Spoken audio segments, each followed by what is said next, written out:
जी, आज हम केमिस्ट्री का जो चैप्टर नंबर 5 है उसका टॉपिक नंबर 2 करेंगे। जो गैसेस हैं, गैसेस की जो हालतें हैं उनके बारे में बड़ी वजाहत के साथ जानकारी करेंगे।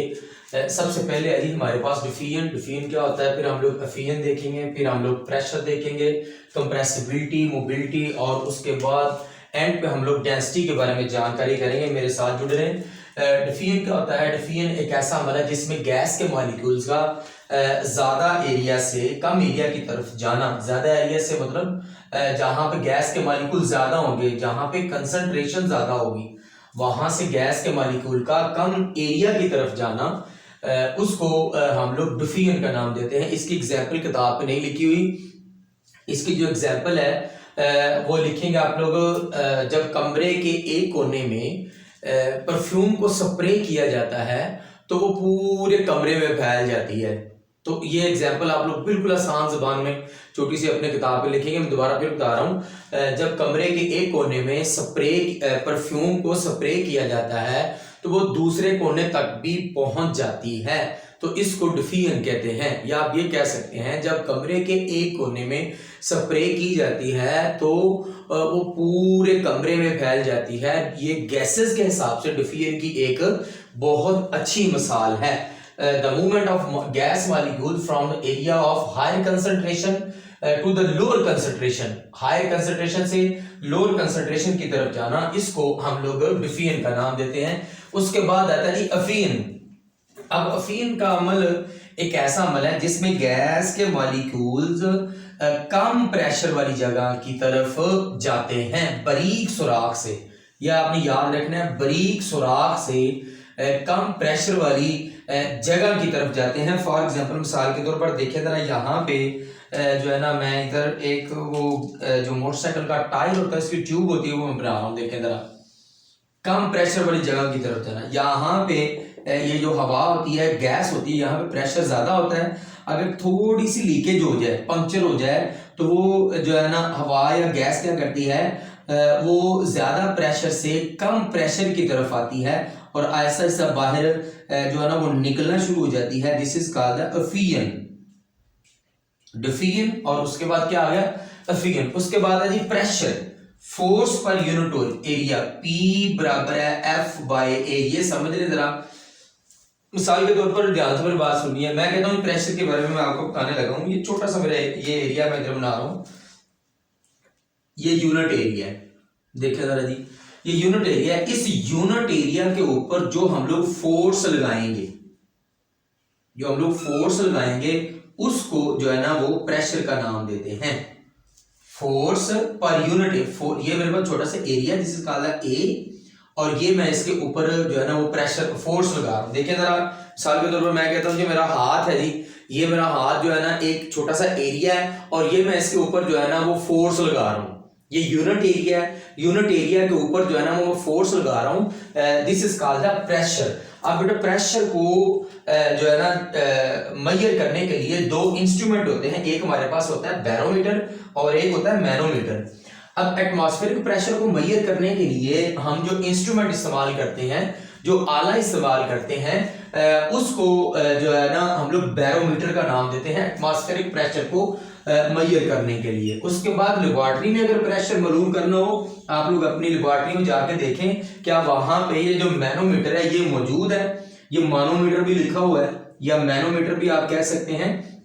अब लेबोरेटरी में प्रेशर को मालूम करने के लिए जो आला इस्तेमाल किया जाता है उसको मैनोमीटर का नाम देते हैं, और एटमॉस्फेरिक प्रेशर को मालूम करने के लिए एटमॉस्फेरिक प्रेशर को मालूम करने के लिए जो आला इस्तेमाल किया जाता है उसको बैरोमीटर का नाम देते हैं। ये तीसरा होगा। चौथा बेटा हमारे पास है कंप्रेसिबिलिटी। ये आप सुन लें ध्यान से। ये इसमें से जो है ना एक क्वेश्चन आता है वाई के हिसाब से। एक जो है ना क्वेश्चन आता है, वो क्वेश्चन इस तरह से आता है, why gases are highly compressible. जो गैसेस होती हैं वो बहुत ज्यादा कंप्रेसिबल क्यों होती हैं? गैसेस को क्यों दबाया जा सकता है, ऐसे वो पूछते हैं। गैसेस को क्यों दबाया जा सकता है, क्यों दबाया जा सकता है? ठीक है, गैसेस को क्यों दबाया जा सकता है, ये इंग्लिश में बोले why gases are highly compressible, why gases are highly compressible, why gases are highly compressible.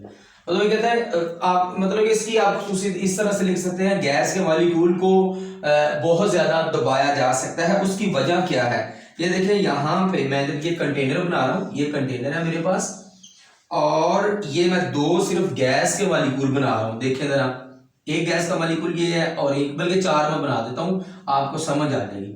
देखिए बेटा, गैस के मॉलिक्यूल की सबसे बड़ी खूबी ये होती है कि इनके दरमियान में ये जो फासला होता है ना, ये डिस्टेंस होता है ना, ये बहुत ज्यादा होता है। मैंने आपसे क्या बात करी है, ये जो गैस के मॉलिक्यूल होते हैं, गैस के एक मॉलिक्यूल ये है, मैं कहता हूं मॉलिक्यूल नंबर 1 है और मॉलिक्यूल नंबर 2 है। अगर गैस के मॉलिक्यूल्स हैं तो गैस के मॉलिक्यूल के दरमियान में फासला होगा, मिसाल के तौर पर मैं आपको समझाने के लिए बता रहा हूं 1 किलोमीटर है जी। अगर 1 किलोमीटर है तो गैस के मॉलिक्यूल को हम लोग आसानी के साथ दबा सकते हैं। मैं दोबारा बता रहा हूं, गैस के मॉलिक्यूल के दरमियान में फासला डिस्टेंस बहुत ज्यादा होता है। एक बात, जब फासला ज्यादा होगा तो इंटरमॉलिक्यूलर जो फोर्सेस होंगी वो कमजोर होगी।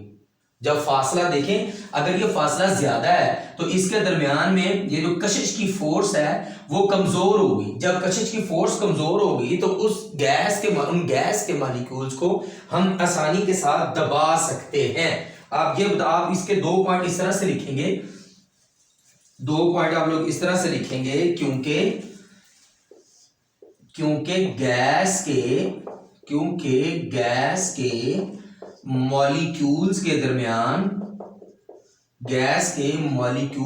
दरमियान फासला बहुत ज्यादा होता है। एक बात, दूसरी बात आप लोग लिखेंगे, गैस के मॉलिक्यूल्स के दरमियान इंटरमॉलिक्यूलर फोर्सेस बहुत कमजोर होती हैं। ये दो बेटा आप लोग जो है ना रीजंस आप लोग वजह लिखेंगे कि गैसेस जो है ना वो कंप्रेसिबल क्यों होती हैं, गैसेस को जो है ना वो क्यों दबाया जा सकता है। उसके बाद आता है मोबिलिटी से मुराद ये होता है कि जो गैस के मॉलिक्यूल होते हैं, देखिए मैं इधर ये कंटेनर बना रहा हूं, यहाँ पे ये गैस के मॉलिक्यूल मैंने बनाया है, तो ये जो गैस के मॉलिक्यूल होते हैं बेटा, ये हर वक्त आजादाना हरकत करते रहते हैं। ये बल्कि ना सिर्फ एक दूसरे के साथ टकराते हैं, ये गैस का जो मिसाल के तौर पर ये मॉलिक्यूल है जी, ये इसके साथ भी टकराएगा, इसके साथ भी टकराएगा, ये कंटेनर की दीवारों के साथ भी टकराएगा, यहाँ पे भी टकराएगा, इधर भी टकराएगा, इधर भी टकराएगा। मतलब यह है कि गैस के जो मॉलिक्यूल्स होते हैं वो हर वक्त आजादाना हरकत करते रहते हैं, क्योंकि गैस के मॉलिक्यूल्स की जो काइनेटिक एनर्जी होती है, के होती है, काइनेटिक एनर्जी होती है, वो बहुत ज्यादा होती है। उसके बाद जी नंबर 6 जो हमारे पास प्रॉपर्टी है गैस की, वो है डेंसिटी। जो गैस के मॉलिक्यूल होते हैं बेटा, उनकी जो डेंसिटी होती है ना, उसको हम लोग ग्राम पर डेसीमीटर क्यूब में जाहिर करते हैं। ये आप लोग ध्यान से जो है ना वो नोट कर लें, किताब पे जो है ना लिखा हुआ है, ये आपके पेपर में एमसीक्यूज आता है। और उसके बाद जो माया और ठोस की डेंसिटी होती है उसको हम लोग ग्राम पर सेंटीमीटर क्यूब में, ये पक्का ठंडे एमसीक्यूज आपके पेपर में आता है, ग्राम पर सेंटीमीटर क्यूब में जो है ना जाहिर करते हैं। ये बेटा मैं आपको दोबारा फिर समराइज कर रहा हूँ 2 मिनट में, ध्यान से मेरी बात आपने सुननी है। गैसेस की जो हालतें हैं, गैस की जो हालत है उसके हम लोग खसूसियात देख रहे हैं। पहले हमने देखा डिफ्यूजन एक ऐसा वाला जिसमें गैस के मॉलिक्यूल्स का ज्यादा एरिया से कम एरिया की तरफ जाना, the movement of the gas molecules from the area of the higher concentration to the area of the lower concentration is called the diffusion. उसके बाद फ्यूजन में ये होता है कि जो गैस होती है, गैस के मॉलिक्यूल बारीक सुराख से कम प्रेशर की तरफ जाते हैं। मैंने आपसे बात करी है, अगर हमारे पास मोटरसाइकिल के टायर की ये ट्यूब है तो इसमें अगर पंक्चर हो जाए, छोटा सा सुराख हो जाए, तो गैस के मॉलिक्यूल्स जो होते हैं ना वहां पे इधर प्रेशर ज्यादा होता है, फिर कम प्रेशर की तरफ जो है ना वो मूव करना शुरू कर देते हैं। उसके बाद हमने देखा प्रेशर, मैंने आपको आम मिसाल से बात समझाई है, छोटे से एरिया पर जो हम लोग फोर्स लगाते हैं उसको हम लोग प्रेशर का नाम देते हैं, और प्रेशर को हम लोग पी से जाहिर करते हैं। इसका यूनिट जो है ना वो फोर्स का यूनिट लिखेंगे, एरिया का लिखेंगे, इसका यूनिट आ जाएगा। उसके बाद हमने देखा जो एटमॉस्फेरिक प्रेशर होता है, एटमॉस्फेरिक प्रेशर को मालूम करने के लिए हम जो इंस्ट्रूमेंट इस्तेमाल करते हैं, जो आला इस्तेमाल करते हैं, उसको बैरोमीटर का नाम देते हैं। और लेबोरेटरी में जो है ना हमारे पास ये प्रेशर मालूम करने के लिए आला होता है उसको मैनोमीटर का नाम देते हैं। ये दोनों आपने ध्यान से याद रखने हैं और इंशाल्लाह आपके पेपर में आते हैं, आएंगे, आए थे। उसके बाद ये कंप्रेसिबिलिटी, ये कंप्रेसिबिलिटी मैंने आपको इसका क्वेश्चन एक बताया है, वाई के हिसाब से आपने बताया गैस के मॉलिक्यूल्स का गैस के मॉलिक्यूल को बहुत ज्यादा दबाया जा सकता है। उसकी वजह यह है कि गैस के मॉलिक्यूल्स के दरमियान में जो जगह होती है वो बहुत ज्यादा होती है। दूसरी बात मैंने आपसे कही है कि गैस के मॉलिक्यूल्स के दरमियान में जो इंटरमॉलिक्यूलर फोर्सेस होती हैं वो बहुत ज्यादा कमजोर होती हैं। इस वजह से गैस के मॉलिक्यूल्स को दबाया जा सकता है। उसके बाद मैंने आपसे बताया मोबिलिटी, गैस के मॉलिक्यूल हर वक्त आजादाना हरकत करते रहते हैं। ये ना सिर्फ एक दूसरे के साथ टकराते हैं, ये देखें ये गैस का मॉलिक्यूल है, ना सिर्फ एक दूसरे के साथ टकराते हैं बल्कि गैस के जो कंटेनर होता है, जो जिस बर्तन में हमने गैस को बंद किया होता है उसकी दीवारों के साथ भी टकराते हैं। उसकी वजह यह है कि गैस के मॉलिक्यूल्स की जो काइनेटिक एनर्जी है वो बहुत ज्यादा होती है। उसके बाद जो डेंसिटी है, गैसेस की जो डेंसिटी होती है उसको ग्राम पर डेसीमीटर क्यूब में हम लोग जो है ना जाहिर करते हैं। और ये जो माया और ठोस होते हैं उनकी डेंसिटी को ग्राम पर जो है ना सेंटीमीटर क्यूब में जाहिर किया जाता है। साफ ज़ाहिर है बेटा जो गैसेस होती हैं वो थोड़ी सी हल्की होती हैं, जो माया और ठोस होते हैं वो थोड़े से भारी होते हैं। ये हमने जो है टॉपिक कर लिया है। इंशाल्लाह नेक्स्ट हम लोग जो है ना वो ला करेंगे गैसेस के। मेरे साथ जुड़ने, अगर इस चैनल पे आप बेटा नए हैं तो इसको सब्सक्राइब करें और अपने दूसरे जो फ्रेंड्स हैं जो आपको जानने वाले हैं उनके साथ शेयर करें ताकि उनको बहुत ज़्यादा फायदा हो और उनको अच्छी क्वालिटी के जो लेक्चर्स हैं वो आप लोग ऑनलाइन मिल सके। Thank you.